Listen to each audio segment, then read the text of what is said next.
Welcome back to the podcast. I'm your host, JMILLER. Every week, I chat with fascinating people from all walks of life in order to bring you knowledge, inspiration, and insight. If you enjoy the show, you can support it by subscribing, leaving a review, and sharing it with a friend. This is the JMILLER Podcast. Jayden Lee, welcome to the podcast, dude. Super excited to chat with you today. Thanks for having me on, brother. I appreciate it. Yeah, dude. So you've got a very, very powerful and emotional story, and I really am excited to dive into all that today and hear more about it in more detail and let you share it with everybody. So do you kind of maybe want to just start like back like maybe 2015? Is that, or no, how it's been what, like 9 years since you were first diagnosed? Maybe just take us back to that initial day or kind of what led up to that, and then we can kind of dive into all that from there. Yeah, for sure. I've done a few of these now, and I've realized that I think you kind of have to go. I'm always like negotiating with myself of like, how much do I want to share? How much do I don't want to share? And so I think it's important to share everything. So yeah, I'll start from the beginning. So my story starts back in 2015. I was like 2 weeks before I turned 16. I was always kind of like an active person. I never played any team sports, but I always did like, I was into extreme sports like skateboarding, biking, BMX, all that kind of thing. And then when I was in middle school, in grade 9, I was in strength and conditioning class, and we would always do 10K runs. And I was always first in the 10Ks, and all my friends that played soccer and stuff, they were always like, how are you always first? Like, you never ran or never played soccer, and they were always frustrated, and it was funny. And so I got really good at running, and that's kind of when I realized that I was decent at running. And so high school rolls around, and kind of took a bit of time off of running since then, and it was kind of like December of 2014 that would have been.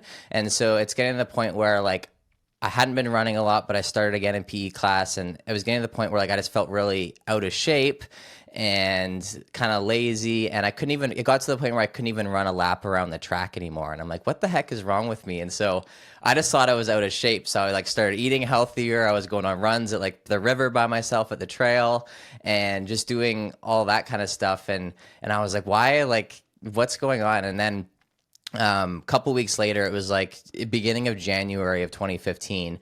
I was at my buddy's house, and I woke up in the morning, and I woke up at like 6 in the morning. No one was awake, and my mouth just felt super, super dry, and I was kind of dizzy. And so I went to the bathroom to get water, and I was looking at myself in the mirror, and I ended up fainting.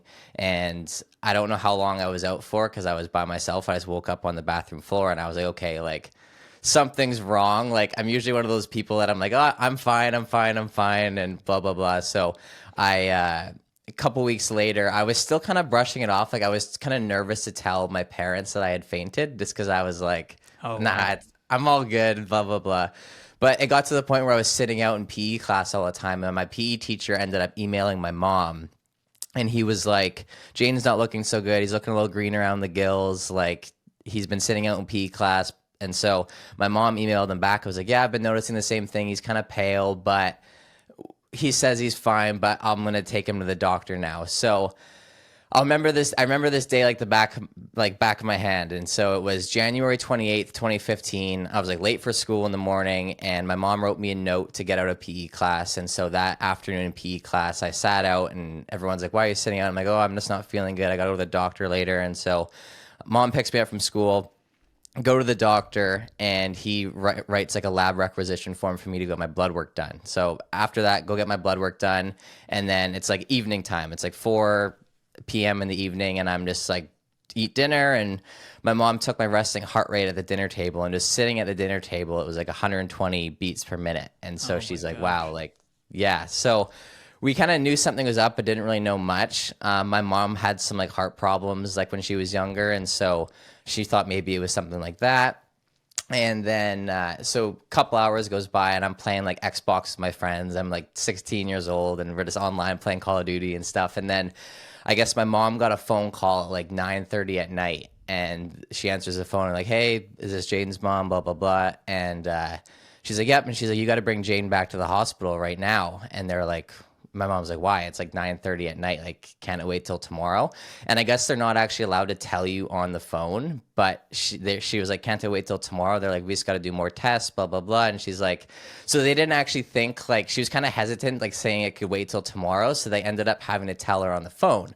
Oh, And wow. so I guess they told her on the phone. So yeah, my mom came downstairs and she's like, knocks on my door. I'm playing Xbox with my buddies, and she's like, "We got to go back to the hospital." And I'm like, kind of same thing when they called her, and I was like, "Why?" It's like 9:30 at night. I was like, "Can't I wait till tomorrow?" And they're like, "Oh, they just want to do more tests." And so I was like, "Okay." So I didn't really think much of it. Said bye to my friends online that I was playing Xbox with, and then I walked upstairs, and my mom's boyfriend was kind of like pacing back and forth, like in the kitchen, like kind of like I could tell something was up. And then my parents are split up. Were split up at the time, and so like 10 minutes later, I heard the door downstairs to my mom's house open, and it was my dad, and he was like, "Hello." And so I guess he was dropping off my sister with my mom's boyfriend, and so he was gonna drive me and my mom to the hospital. And so I'm like, just in my head, I'm like, what is going on? Like, this is like messed up. And so me and my mom get in my dad's car, and I'm sitting in the front seat with my dad, and we're driving to the hospital. And I'm just like, "Okay, like, what the heck is going on? Like, you guys got to update me." And so, like, I'll never forget it. My dad just like reached over and he grabbed my hand and he was like, "Do you know what leukemia is?" And then I just started like bawling my eyes out. Oh my gosh, dude. Wow, dude, that's so hard, man. Do you remember that day pretty vividly? Oh, I remember like every moment of it, like everything that I did. Oh my gosh. What was your response to that? I just honestly, I didn't really know much about it. Like, I didn't even know what type of cancer leukemia was. It's blood cancer, but I just like I remember reading in elementary school this book about like it was like a children's book or something, I think it was, and this girl had leukemia. So I knew it was cancer, but I didn't really know like the extent of what it was. And so yeah, we drove to the hospital, and like I got admitted right away. Like, normally when you go to the emergency room, you got to wait for hours, and they just like walked Right. me right in there, and I was like, okay, this is like serious.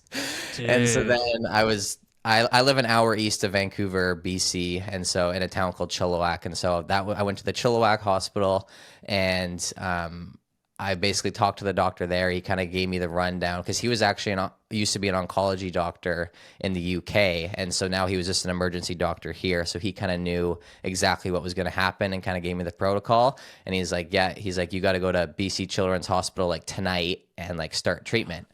And Holy so they cow. were basically like, "Go home, pack your bag, and you're going to Children's." And so went home, literally, like, he was like, I didn't know how to long pack a bag for, nothing, like, packed a bag. And then me and my mom drove to the children's hospital in Vancouver, like an hour away, at like 1 in the morning. And I was in there for 8 days after that and started treatment. So Oh my gosh. What were those 8 days like in the hospital? yeah, it was just crazy. So it was like 2 weeks before I turned 16. And so it was just like, you hear cancer is like one of those things where you obviously hear it happening, but you like obviously never think it's going to happen to you.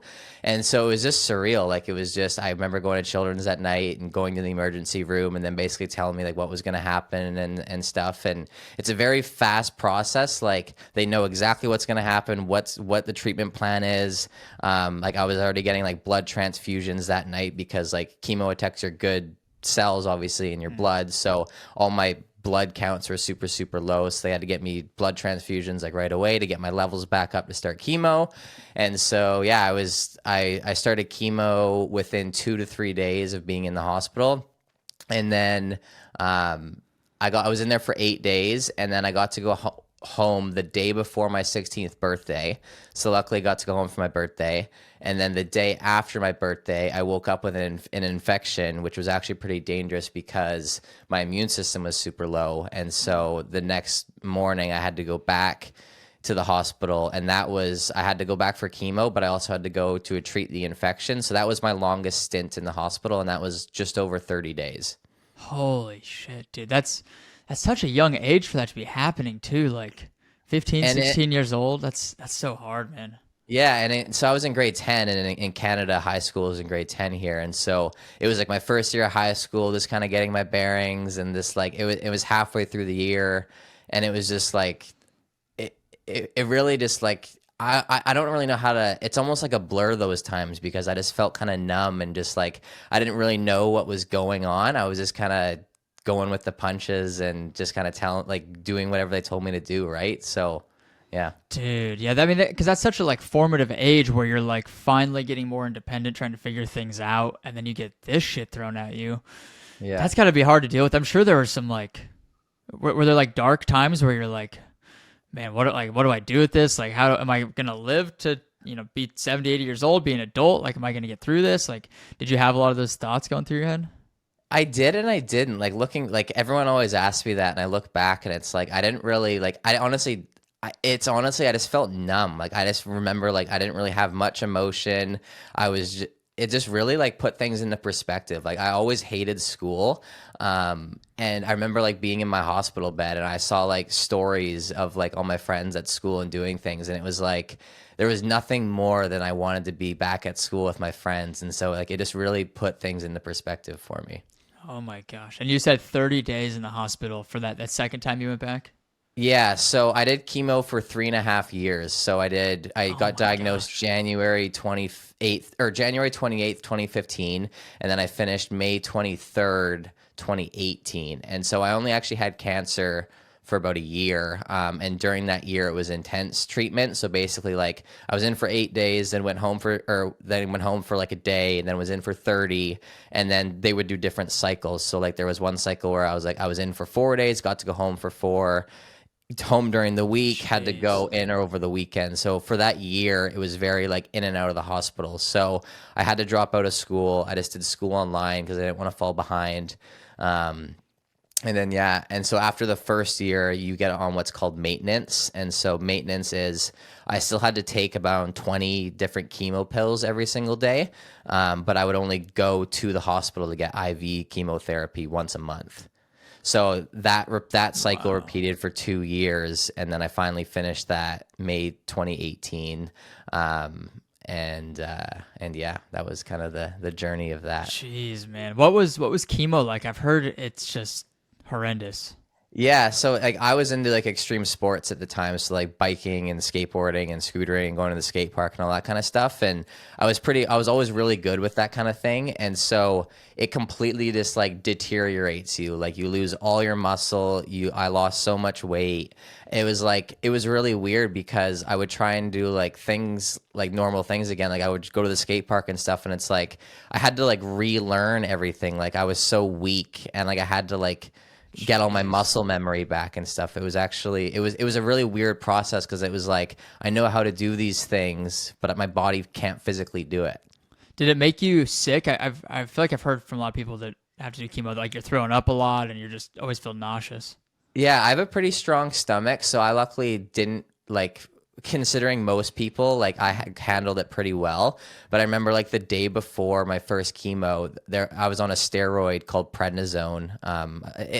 People use that for a lot of different diseases, and it makes you crave super salty foods. So I remember I wanted chili cheese dogs. I was really craving it, and so my mom got me a bunch of chili cheese dogs, but I ate it like 4 hours before I got my first chemo, and then I just like threw it all up Oh afterwards. no. That's like one of the worst things to throw up. Oh yeah, it was bad, Oh but my god. yeah, like it was like for me it was more just sad like seeing all the like for me I was 16, and Yeah. so it was kind of a weird age to get sick because it's cancer is usually in a lot of younger kids or older people, and so most of the kids there was really no one at the hospital at that time that was around my age, and so it was a lot of younger kids, and like just seeing like 3 and 4 year olds walking around with their IV poles and their bald heads and hearing them throwing up in the morning. Like it was just like, that's what really like, I knew I was going through it, but I was just like, oh, my heart went out to those guys. That's got to be so hard to see that on a daily basis. Did you like get a chat with any of those kids or like get to know any of them while you're like in the hospital or sitting around? Because I've seen like the chemotherapy. I don't know if it's every hospital, but where it's like you're kind of in this communal area where you can like talk with Yeah. people.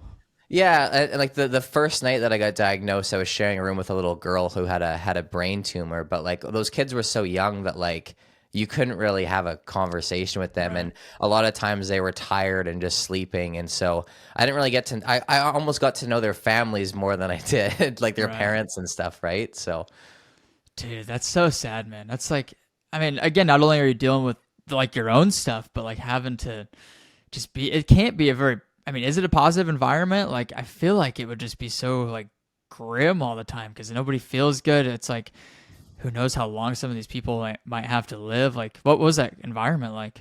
Yeah, it was sad, but I will say like the BC Children's Hospital in Vancouver is seriously like for the circumstances, it's like seriously one of the best places like that I've had. Like all the nurses there are so like, and you have to be obviously, right? Right. But everyone was just like so positive and just trying to make light of the situation, and like people would like people's families that were like there, their families that weren't in the hospital would come and bring like meals for everyone on the oncology ward, and we would kind of like, I remember the Super Bowl was on one year when I was in there, and so we all had like a little Super Bowl party, like the little TV room, and like, so for the circumstances it was actually like there was a community there for sure, and there was like a Facebook group with like all the oncology parents, and so it was, there was a little community behind it too.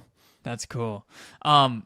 As far as leukemia, is that like a genetic thing? Is it like, is there anything you can do to prevent it? Is it like from lifestyle, or do you, I'm sure you've done a lot of research and stuff on leukemia.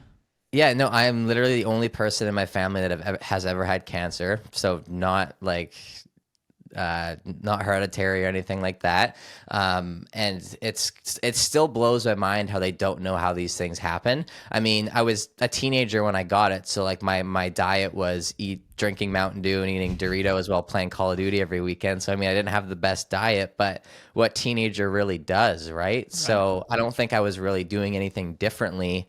And that still just blows my mind how there's this like still to this day, like I don't know how it happened or why it happened, but That's got to be one of the hardest things to deal with, right? Is like, why me? Like, why out of all the people that it could have happened to, like, why me? Do you ever ask yourself that?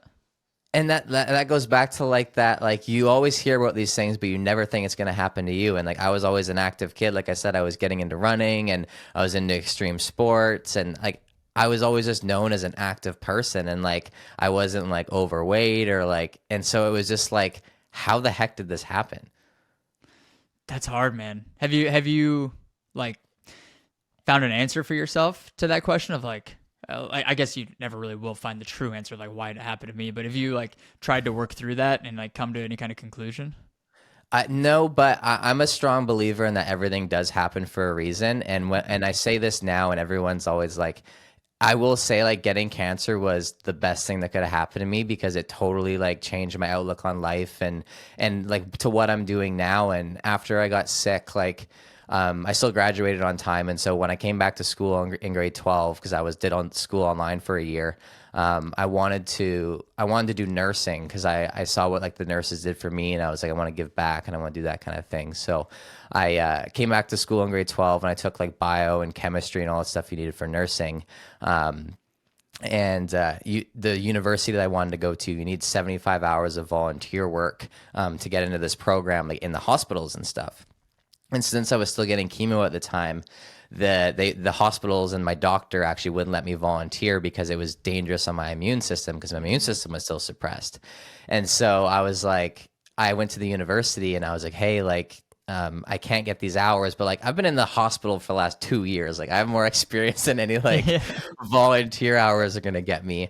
And so they said I still couldn't do it. And so I still was going to do chemo for like another year and a bit. So it was going to take a while for me to kind of get into that program. And so my dad, he was always like, he always wished he would have done real estate. He's just like a supervisor at a door and window place. And so he was like, you should get your real estate license. If it works out, great. If it doesn't, do nursing in a couple years when you can.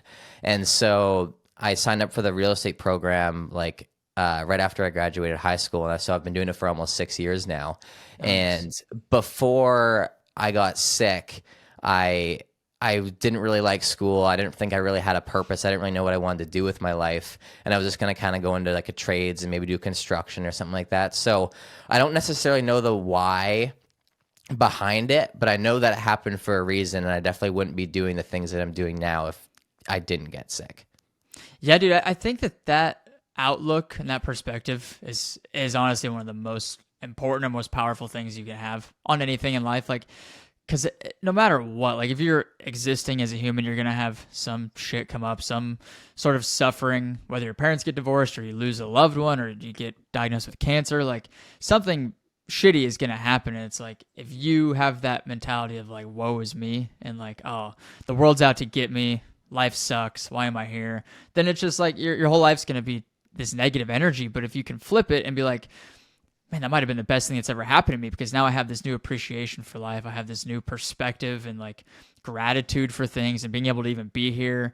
And it's like, it's so cliche, but like you can't have sunny days without the rainy days. Like you can't appreciate those beautiful summer days without like the shitty, cold winter days where it's snowing and you're freezing your ass off. It's like, if it was sunny and 75 every day, you'd take it for granted. And a way I feel like having those bad things come up, and as long as you have that perspective, like then you can use them for good. And that's like all the things you're doing now. It's like, who knows if you would be doing those things now if that would have never happened to you. That's what I mean. Like, that's why I think it happened for a reason. And I didn't necessarily learn all these things until like, I kind of learned it along the way, but I didn't necessarily like, I didn't learn the tools on how to deal with adversity. I just kind of learned that stuff the last year after some other things have happened. But when I was going through, have you ever heard of like loci bracelets, like these things? Yeah. It's like the dirt and the sky or something. Yeah. So it has like mud from the Dead Sea on the black one, and then like water from Mount Everest on the bottom one. And I actually got this one when I was sick, because this yellow one, it was, they were donating money for like pediatric cancer. And so I actually didn't know like any of that. I just saw it and I liked the message behind it. And so the bracelet's a reminder to like stay humble in the highs of life and hopeful in the lows of life. And so that's really been, I think, the message behind my story. And it's actually been cool. I met Steven, the founder of Loci, at Devon's like ranch last year. Nice. And so me and him have been kind of connected in a little bit, but I just love that message. And it goes back to what you were saying. Like, I wouldn't necessarily be doing the things that I'm doing now if it wasn't for these negative experiences. And so you really can turn any negative situation into a positive as long as you have the right mindset and you look at it that way. 100%. It's all about perspective, I think, and just the way you look at it and the way you act on it. And so you, to celebrate like the last day of chemo, right? If I'm remembering this right, you did like the 100K run to the hospital. Yeah. So not necessarily, kind of my story after, not after my last day of chemo. So I'll explain a little bit more. Okay. I started real estate, and then, after I started real estate, and so like life's going really good, and so that was in 2018. I actually started real estate while I was still getting chemo. One of my first deals, you can actually see me like on the phone on my hospital bed, like getting chemo. It was actually pretty cool.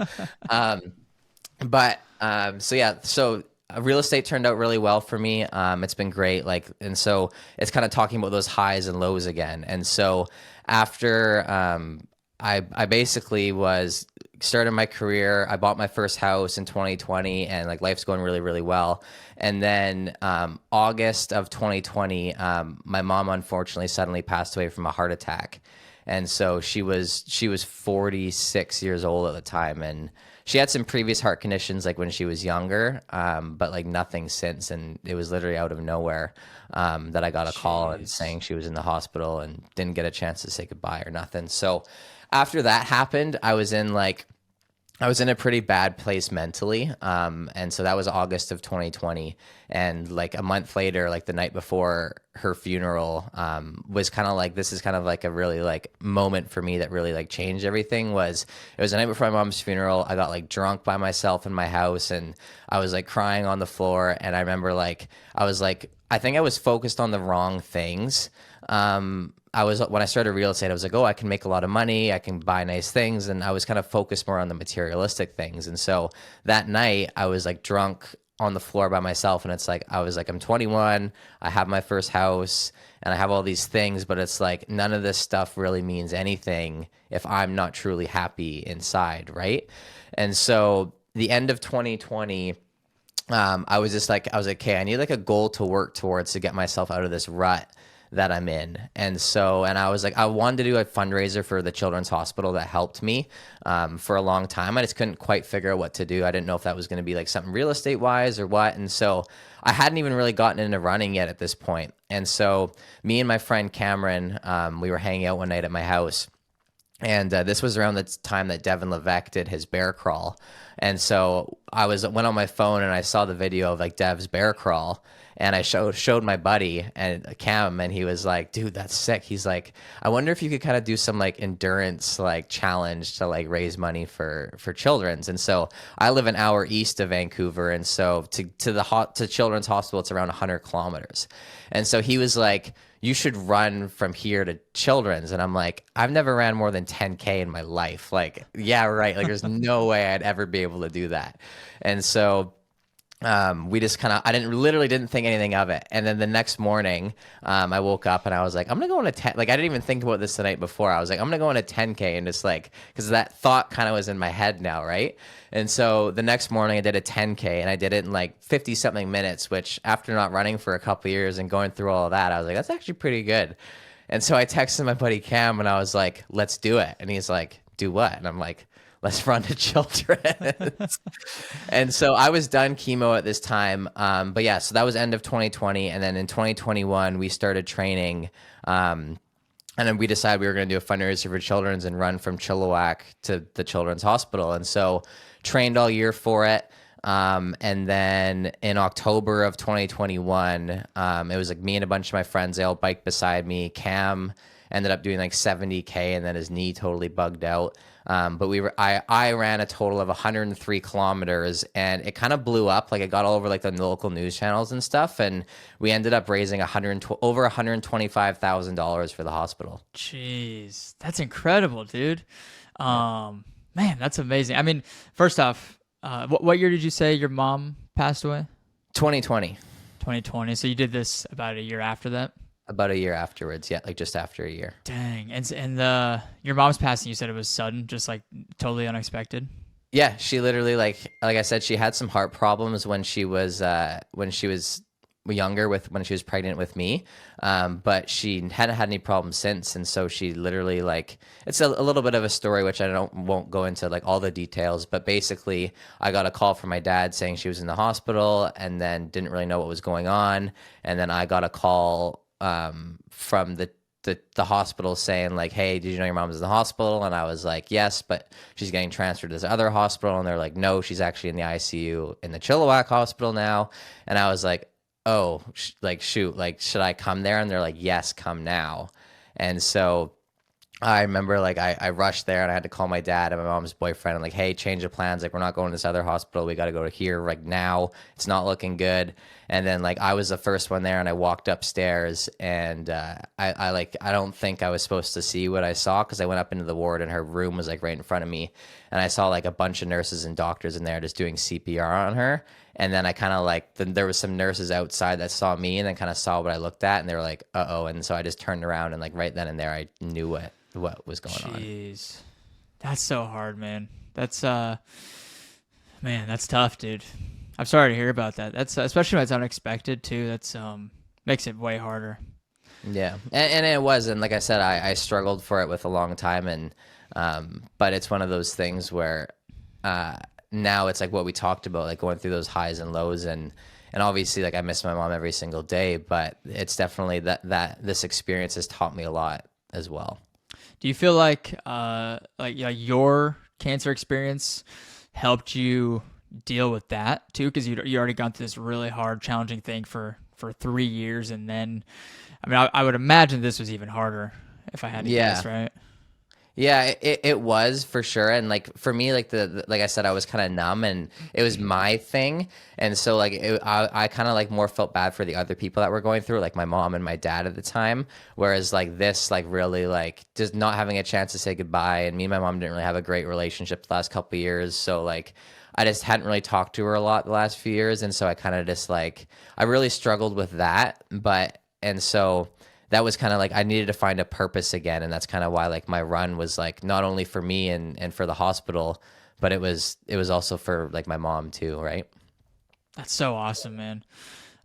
Dude, life is full of the ups and downs, dude. It's I think, like I was saying, if it was just up all the time, I don't think it would be like worth doing, in my opinion. It's like I feel like you need the downs to make you appreciate the ups, and like again, it's like sometimes those downs and those adverse moments, like they just make you appreciate things so much more, make you so grateful to even be here to experience life. And it's like the Buddha says, it's like life is suffering. And it's just, I think it's something that humans have to deal with, and it's what makes us human, I feel like.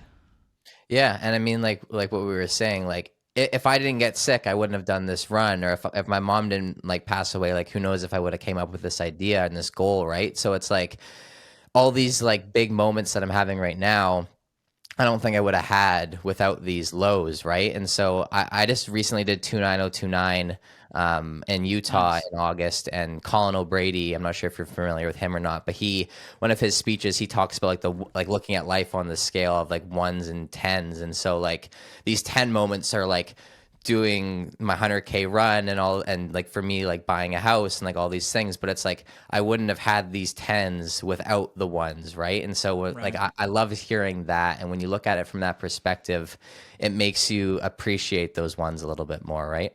Yeah, he's the guy that walked across Antarctica, right? Yeah. Yeah, that guy's a savage. Oh How, yeah. what was it like meeting him? It was really cool, actually. Shout out to Colin. But yeah, I was able to talk with him on the hill, the mountain a lot, doing 29029. We were out there for 26 hours, and yeah, I was able to tell. He was able to tell me his story, and I was able to tell him mine, and it was really cool. And so he kind of shared at the end of the event. He was kind of sharing some stories that he heard on the mountain, and so he shared my story in front of everyone on the stage, which was really cool. And so yeah, I appreciated that a lot, and it was really sweet. That's so cool. He seems like a really nice guy. How was the 29029 event? It looks like a ton of fun because it's like, maybe for people that don't know, to maybe just explain what it is too. Yeah, so 29029 is the elevation equivalent to Mount Everest, 29,029 feet. And so the idea behind this event is if you this mountain in particular in Utah, you had to hike it 13 times, and you hike up, you gondola down, so you're just ascending. And so if you do it 13 times, it's equivalent to gaining the elevation gain as Mount Everest.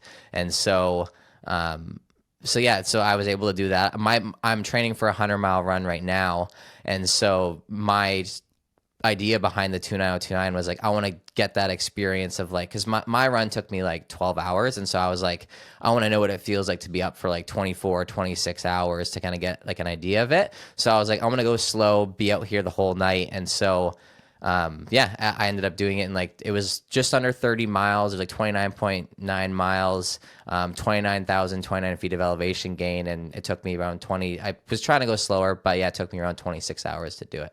That's awesome, dude. That's such a cool event idea, and like, I don't know, I love it. Seems like a ton of like community aspect. Or there's a big community aspect with it too, which is cool.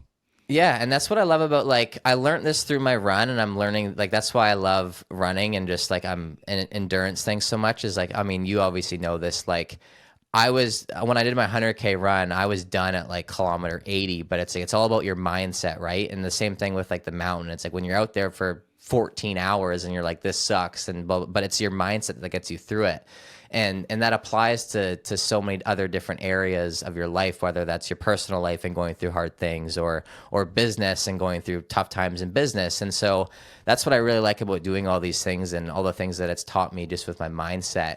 But the cool part is, like, when you go to these events, like I go to a bunch of the all day events and 29029 stuff, is when you do these hard things with people, you grow such a great relationship with them through the process, because you're like struggling with them, right? Right. Yeah, that shared struggle. Because that's when you're the most vulnerable, right? Because Yeah. it's like you're just beat down, you're tired, you're just like whatever. You'll like open up to people, and it's like you have that bond and that connection through the same mutual struggle too. When you did that 100K, you said really before that you hadn't done much more than like a 10K, and I know you trained for a little bit, but was that 100K run you did in 2021? Is that pretty challenging? Yeah, I obviously ran more than my furthest run I did in training was 60K, so I did like 60% of it. But before I came up with the idea and said I was gonna do it, I never ran more than 10K. So I totally just kind of wung it. And I didn't train properly. Like I was running way too fast, and I didn't really know like kind of what to do. And so I was actually out for 3 months in training with an injury. Like my IT band was just Oh, bugging me, and my jeez. knees were, and you obviously know how that is. It's tough. And so it was like August. So my run was October and it was August, and I still had never ran more than a half marathon. And I was like, I think I'm screwed. Like I can't, like it's gonna be a struggle. And so it was like middle of August, and I'm like, I gotta get these kilometers up. So I remember it was like the one weekend I did a half marathon. The next weekend I did a 30K. Next weekend I did a marathon, my first marathon, just by myself. The following weekend did a 60K. And then I tapered, and then I tapered for 2.5 weeks, and then ran 100. So like I definitely didn't do it properly. I mean, probably not the most strategic training, I would say, but Yeah. it got the job done, I guess. I mean, you got the 100K done. That's awesome.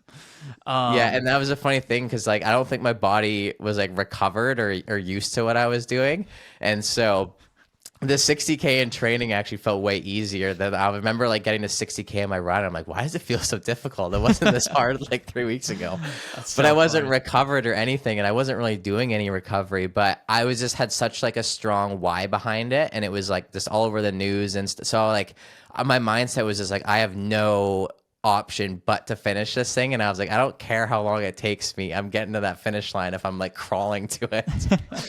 That's so awesome, dude. I was gonna say it's just like the power of the mind. Like your body can do a lot. Yeah, you can, have injuries and stuff that might pop up, but like your body can do always so much more than we think we can. And it's like pushing yourself. Like months before that, you're like, I never gone more than 10K. How the hell am I gonna run 100K? Like, as long as you have, what is that saying? It's like with any why, you can do any how or something like that. It's like, as long as you have that belief that whatever it is you're trying to do, you can do it.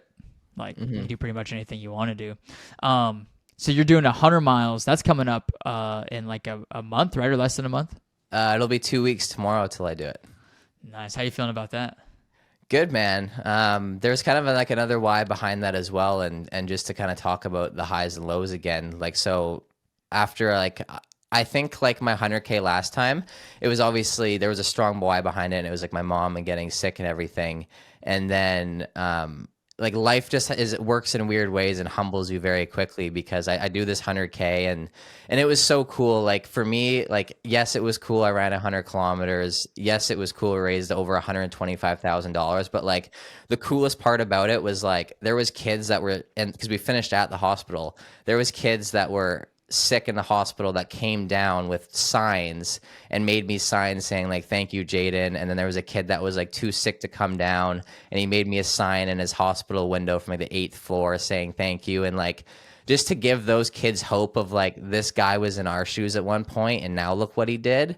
Like that was the coolest part. And so I was like, after I crossed that finish line and I went through all of that, like I was just on like the top of the world, like another 10 moment, right? And I'm just like, life is great. And then life has a funny way of humbling you very quickly. So a month later, me and like 4 of my best friends, we were like, we're going to go on a boys trip to Texas over Thanksgiving, and we're going to go watch the Cowboys game on like the Friday or Saturday, drive to Austin, go to the Longhorns game, and then fly home. And so it's kind of like an hour-long story, but basically the first night we got there before the Cowboys game, me and a bunch of my buddies, we all went bar hopping downtown Dallas, and we kind of got separated a little bit. Like 2 of my buddies were at one bar, me and my 3 buddies were at another bar. My one buddy texted me and was like, hey, meet at this other bar. So like I had some drinks and I left. But basically, long story short, we woke up in the hotel room the next morning and one of our buddies wasn't there. And so 24 hours later, after like looking for him and him not showing up to the Cowboys game and all this stuff, we found out that I guess he was separated that night. Like he was on his own, kind of going to another bar or whatever. And he ended up meeting a guy with a nice car on the side of the road and chatting with him, and they went for a joyride, and he passed away in a car accident that night. Oh my gosh. While we were on like a boys trip. And so that was about a month after my run. Jeez. So that was like, I was just like, man, like after that, like it's like an hour-long story, and I'm not going to get into all the details, but I was just like, why do I keep having these high moments and low moments? And like, after that trip, I was just like, man, like I've gotten sick. I've lost my mom, and I'm like, now like I literally like one of our friends passed away on a freaking trip we were on. Like I'm just like, so I was just in like such a bad place, like mentally. Like that was seriously like rock bottom during that time, and I was going through it and all these things, and so I knew I needed, like, I didn't really know what, like last year. So like after that, it was like a month after my run. And so I was just not really in the headspace to continue running at that time. And I know obviously it was going to help, like looking back now, it would have helped me if I kept up with it, but I just didn't. And I was just kind of in a bad place again. And then, I've been, like I told you, Devin was kind of like a big reason for my run last time. And so I've been following him and looking up to him for a long time. And he was doing this thing in April last year of 2022 where you could book like a Zoom call with him for like $100. And I was like, oh, like I just want to chat with this guy about business and how he's kind of got into like all of his stuff that he's doing now and kind of see where he's gotten. And I'd like to diversify myself eventually and not just do real estate. And so I just wanted to chat with him. And then I was like, I want to thank this guy for doing this bear crawl because he's like, it was huge inspiration for my run and like just inspiration to my, and for me in general. And so we hopped on a call and we chatted about business. He told me his story. I told him mine. And I was like, dude, like, thanks for doing your bear crawl. Like, and it inspired me to do this run. And he was just so fired up. He's like, let's keep in touch and blah, blah, blah. So then I started doing like one-on-one coaching with him. And then he invited me down to like him and Jesse's event to like their first public Hell on the Hill that they did in Maine that year. And then he was like, the next weekend, you can like, I'm hosting this event at Cedar Trunk Ranch, like for the first time, you should come. And I'm like, this is sick, like for sure. But I'm like, I live in Vancouver, like one's in Maine, one's in Austin. Like, I don't really want to go home. And so he's just like, after Hell on the Hill, like fly back to Austin. And you can just stay with me for the week at the ranch. And so I stayed with Devin and got to know him really well and just shared his stories. And that trip for me last year was kind of like a very transformative like moment. And so it is kind of like after just meeting so many cool people at Hell on the Hill, like Jesse and all these friends that I have now from that community, and meeting people like our friend Ryan Callan at Cedar Trunk Ranch, and meeting all these people, like it really just brought me back to like what I value in life and what I want to do, and got my mindset right again. And I started just like traveling after that and just really like expanding my mind to like what's important. And I wanted to get back to doing these endurance things and hard things again and whatnot. So actually after that trip, I got the idea of like, I was like, I didn't really want to try and do like the same kind of run again. Cause I was like, it was so cool last time, we raised so much money. Like there was so many people involved. Like, how do I recreate something like that? But then I got this idea. So when you finish chemo, the highest risk for your cancer to come back, if it's going to, is 5 years after you stop. So this year is actually my 5 years since I've been off chemo. So I have my last check, because I have to get checked every 6 months, like a blood test done to see if I have cancer or not, which is always still like out in the back of my head. It's always nerve-wracking going to those things just in case. Like I know if I was sick, I would know it. But anyway, so I was like, what if I like challenge? I was like, I want to challenge myself again. And I did 100K, and I was like, I'm going to all these things in the US and I'm meeting all these people. And when I tell them about the run, I'm like, I convert kilometers to miles, and I'm like, oh, it's like 65 miles. And I'm like, that doesn't sound as cool as 100. So I'm like, I should do a 100-miler. And so I was like, how do I create this into another like fundraising event type of thing? And I got the idea that I have my last appointment in October of 2023. I was like, what if I, instead of running to the hospital this time, I go to my last appointment, get my blood work done, and then to close out my journey just of cancer and just all the other things over the last couple of years, what if I run 100-mile, like it's 100 kilometers back to my hometown, but what if I make the route longer and do 100 miles this time?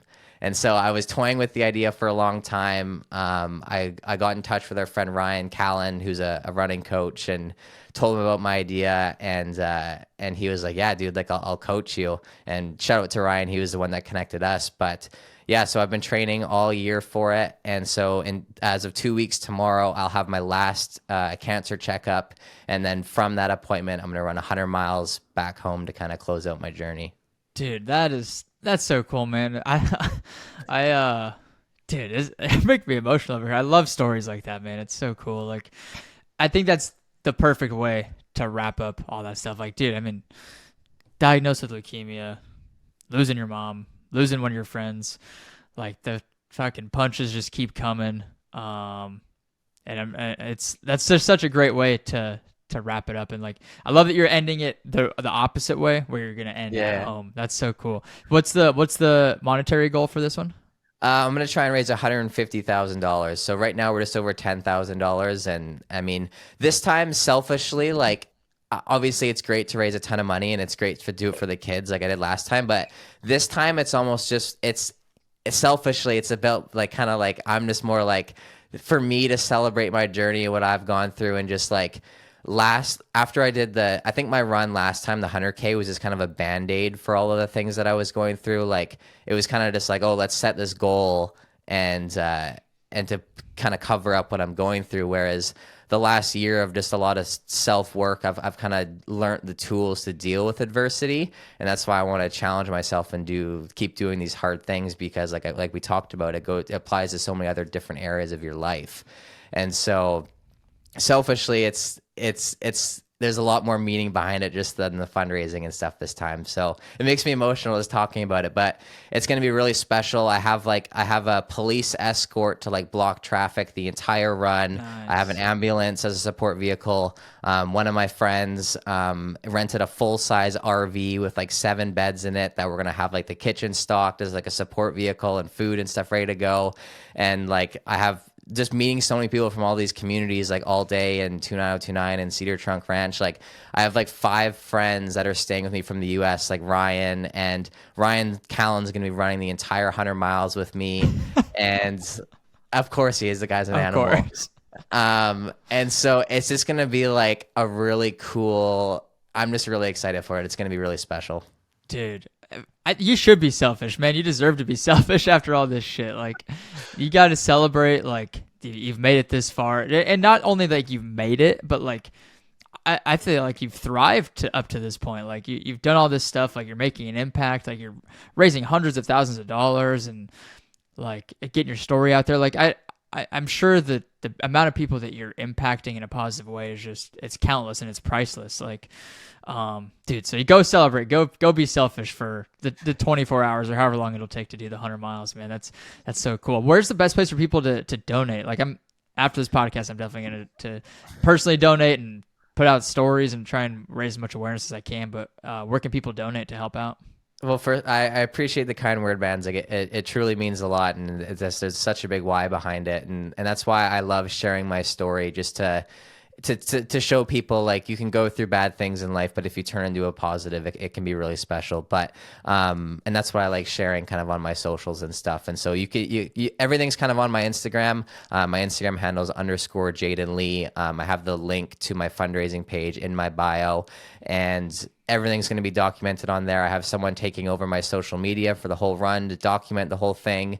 We have a videographer coming up from the US that kind of films a lot of the all-day events in 29029. She's going to be documenting the whole thing of like me literally going to my last appointment, filming the whole thing. Like, so everything's going to be kind of on there, and everyone can follow along. And anyone that wants to come out and run, like I'm kind of making it as like an event in itself. Like if someone wants to kind of come out, set a new goal for themselves, whatever they want to challenge themselves and run a marathon if they've never done it, if they want to run a half marathon if they've never done it, I'm kind of encouraging everyone to kind of come out and set their own goal and do something hard. So I love that, man. It's October 6th, right? Just so we have the date right. Yeah, October 6th at 3 p.m. I have my last appointment, and then there's going to be kind of like a little party at the hospital for a couple hours, and then we're planning to leave and start running at 6 p.m. Heck yeah. I'll put the link in the like description of the podcast too, so people can just click on it that way also. But dude, so incredible, man. Like your story, it's so emotional, dude. It's like I don't get that emotional very often. Like I'm definitely not known to be an emotional guy, but hearing stuff like this, it's like, and not only like it that can happen to anybody, like we've talked about, and it's like it'd be sad for it to happen to anybody. But I think what I love so much about your story is just your outlook on it and the way that you're handling things, and the way that like you've continued to push on. And it's like it's so easy for something like that, or something traumatic, like not even as traumatic as that, to happen to somebody, and they're like, well, fuck it, like life sucks, what's the point, like. And they get into drugs, they get into alcohol or something because they choose to look at it from a negative light. But like you've turned this really terrible series of things into something so positive, not only in your own life, but like impacting tons of people all over the world. So it's like, I just love stories like that. Like that's one of my favorite things in the world. Thank you, man, and I appreciate that. And obviously, like I haven't handled like going through those things. Some of the times I haven't handled it the best during the moments, but that's why I spent like an entire year of just self-reflection and traveling and just determining what my values are and learning the tools to deal with those things. And that's something that like I share my story, and someone's like, if someone's going through something, they're always like, oh, like I can't even compare what I'm going through to what you've been through. Like I shouldn't even like squawk or say anything. But it's like I'm just like, I believe that like everyone goes through things in life and everyone handles things differently. And so someone can be going through something right now that might not seem as worse, but they could be handling it worse. So it's all about how you handle these situations, right? Right. It's like the hardest thing that's ever happened to you is the hardest thing that's ever happened to you. It's like the like hard is relative to your experiences, and yeah, and it's just like you said, it's all about how you handle it and your perspective on things and your outlook. And it sounds like you've got an amazing outlook, obviously. Do you feel like you've always had that, or like it took something like this to be appreciative of life and like be grateful and have this really positive mindset? Like, did you have that before any of this, or is this something you've just I come to think I learn? got it after getting sick. Like I grew up and like my family was great. Grew up in like kind of average, like wasn't like my parents weren't like well off or anything, but like I always got everything I wanted for Christmas and like always got to go on trips and vacations, and nothing ever really bad happened to me. And so like it sucks that you have to go through these things to learn it, but but after getting, so I don't think so, but I've always been a very motivated and driven person. Like I've always been like, I knew I wanted to do something big with my life. I just didn't know what that was going to be. Which is cool. Like now I feel like I found my purpose and what I'm here for. And obviously it sucks going through these things, and so I don't think I've had it the entire time, but it was kind of like after getting sick, it really put that mindset into my head. And so now I'm just like, not that I'm looking forward, obviously, to any adversity coming, but I'm like, any adversity that does come now, I have the tools to deal with it. And it's like, same with a 100-miler, like, it's going to freaking suck. Like, after you run 30 miles, your legs are toast and they're sore. And it's like, that's only 30% of the way. But it's like, it's your mindset and your drive and your why that's going to get me to the finish line. So, Do you feel like the similarities between running and like, negative experiences like that, do you think there's like a pretty strong correlation to, because I see such a I guess like common thread between a lot of endurance athletes or people who love running or cycling, whatever, where a lot of them have some kind of trauma in the past, and I feel like whatever tools you develop through that trauma helps you really excel into the endurance sports. Is it because it's like you have to endure through trauma, you have to endure through a hard challenge, right? it's funny. My friend actually, like a couple weeks ago, sent me this reel on Instagram, and it was talking about endurance athletes. A lot of them have either gone through or suffered trauma. And I was reading through it, and there was a quote, and it was just like 100%, because like doing these endurance things, like you're going through that trauma and suffering, and so it correlates. And I think like when you get to the finish line of whatever endurance event that you're doing, you have that sense of like, I pushed through that. And I think that's why there's such a correlation between going through traumatic events and endurance sports, is because you're suffering and you're going through it, and it's your mindset that's going to get you through it. And that's why I love it so much, is because it applies to every area of your life. Do you feel like that whatever part of that the brain is that gets like lit up when in those hard moments, do you feel like that's similar to like what you feel in a really dark moment when you're going through something traumatic? All the dark moments that I've had, I didn't necessarily have that mindset when I was going through it. And I think that's because I didn't necessarily learn these tools until afterwards. Like even my 100K, I still don't think I fully grasped that concept. But it was after my friend passing away, and I spent a lot of time and did a lot of self-work, that I realized that. And so for me, all the stuff that I've gone through, I'll fully admit, like, I was in some really dark places mentally, and I don't think I really had that light up. But that's why, like I said, I'm not excited for anything bad to happen, obviously. But when it does, I think now I actually have the tools, and I can have that, like, okay, I'm suffering right now, but once I get through this, it's going to make me stronger. Right. I love that. And one of my favorite things I always tell myself during like a hard race or something shitty happens in life is like, it's not going to last forever. It's like, No. it sucks now. This race sucks. This like week sucks, whatever it is. But it's not going to be down forever. It's like life has these ebbs and flows and ups and downs, like we talked about. It's like, I think that helps me get through a lot of stuff too, is like just knowing, okay, it sucks now, but it's not going to be like this forever. Do you ever think about it in that way? 100%. And a lot of times too, if I'm ever in a bad headspace or a bad mindset, I like to try and go back and think about like when I was in the hospital, or I often think about like those kids that are like, there's like the oncology ward is always full. Like there's always kids that are sick, and there's like, so you can always go back to that place of like, yes, I'm going through this, but like someone has it worse than me right now. Dude, I love this, man. What's your like long-term vision for all this stuff? I know obviously you've got the 100-mile run in a couple of weeks, but what is coming up after that? Do you have anything planned for what you want to do following that? I don't have anything planned. No, I definitely like, I literally, I've only done like, but after my 100K, I still had never actually done like an actual running event, like until like my first 100K was like my first event. So like a year later, like I remember last year I did my first actual marathon. And so I just love community and meeting people. And so definitely want to start doing more like events. Definitely want to get into trail running and do some more 100-milers and stuff. But no, like I definitely love what I'm doing, and I love selling real estate. And I think like I'll always sell real estate.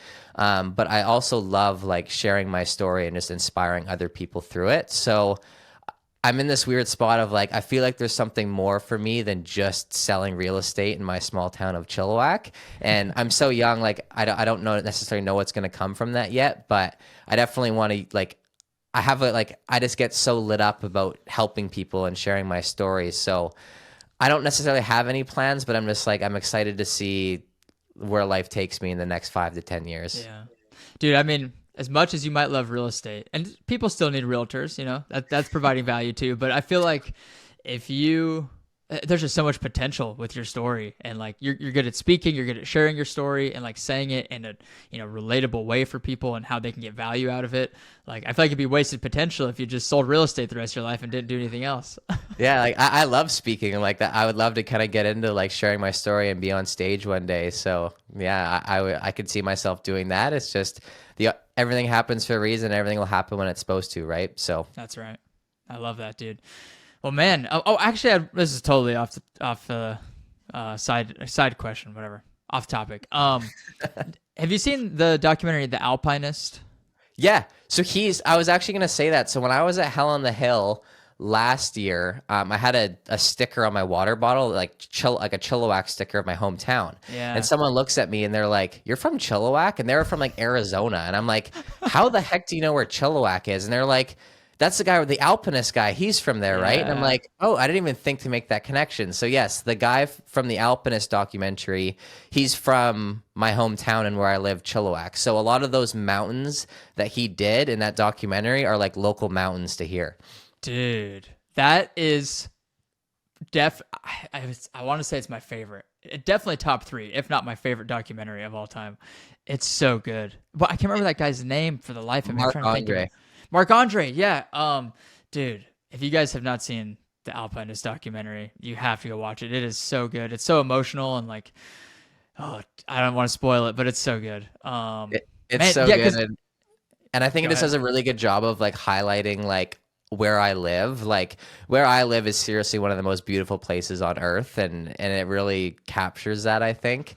So yeah, it's really cool, and I think it's got a lot of attention for like this area where I live too, which is sweet.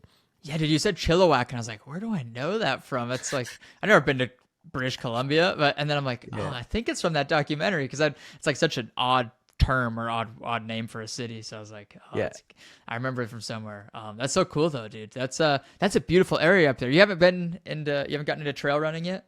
Well, like I literally have so much like I joined like this year at the beginning of my training. There's a bunch of like trail running groups and stuff in my community, and so a lot of my training I was doing trail runs at the beginning, but like the last couple months is because I don't want to hurt myself. I kind of got out of it, but that's why it's like I have so many trails and so many hikes. Like, Oh, I bet. there's like in my backyard, there's just like hundreds of trails and hikes, and like I can just go wherever. So that's why it's like I definitely want to get into that after this.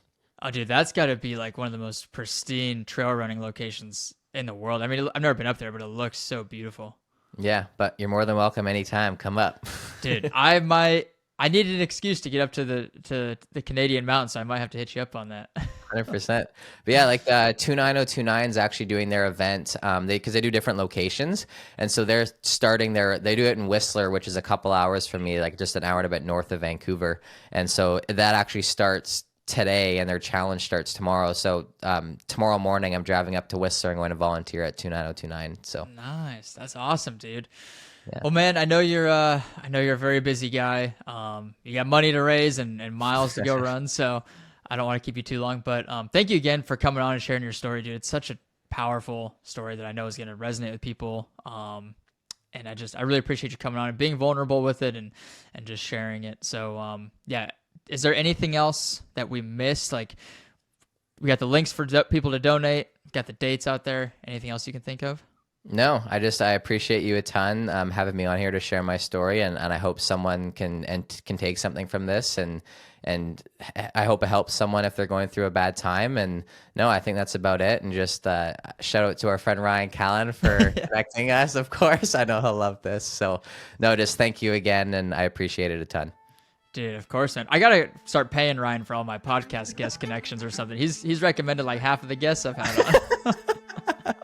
I love that guy. He's so funny. All right, dude. It was great chatting with you, Jayden. We'll catch you later. Sounds good. See you, brother.